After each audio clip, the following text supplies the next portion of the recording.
কে কে আমার মতো হালিম পছন্দ করে বলো। আজকে খুবই ইজি ওয়েতে কিভাবে বাসায় হালিম রান্না করতে পারবে তাই তোমাদের আজকে দেখাবো। হালিম রান্না করা কিন্তু খুবই সহজ। আজকে আমি ইউজ করব ফ্রেশের এই হালিম মিক্সটা। প্যাকেটের গায়ে কিন্তু পুরো রান্নার নিয়মটা দেয়া থাকে এবং পরিমাণটাও দেয়া থাকে, তোমরা দেখে নিতে পারো।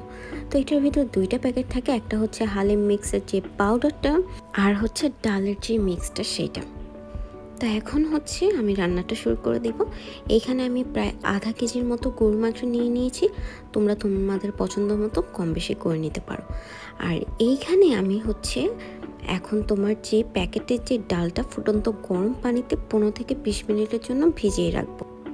এখন চুলায় কড়াইতে তেল দিয়ে পেঁয়াজের বেরেস্তা করে নেব। দেন মাংসের জন্য আলাদা করে পেঁয়াজ তেলে দিয়ে এটাকে ভালো করে ভেজে তারপর এখানে মাংসের যে মশলাটা আছে, হালিম মিক্সের যে মশলাটা, এইটা হচ্ছে আমি অ্যাড করে দেব। দেন এটাকে ভালো করে কষিয়ে এইটাতে আমি গরুর মাংসটা অ্যাড করে দেব। এখন মাংসটা ভালো করে মশলার সাথে কষিয়ে তারপর এটাতে হচ্ছে পানি অ্যাড করে দেব সিদ্ধ হওয়ার জন্য। গরু মাংস সিদ্ধ হয়ে গেলে এখানে ভেজানো ডালটা দিয়ে দিতে হবে, ভালো করে নেড়ে চেড়ে পরিমাণ মতো পানি অ্যাড করে এটাকে রান্না করে নিতে হবে। এই দেখো কত সুন্দর একটা হালিম রান্না হয়ে গেল। এইভাবে তোমরা ইজিলি বাসায় বসে হালিম রান্না করতে পারো।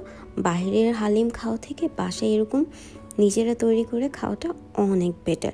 এখন এই হালিমটা তোমাদের পছন্দ মতো সব কিছু দিয়ে পরিবেশন করে নেবে।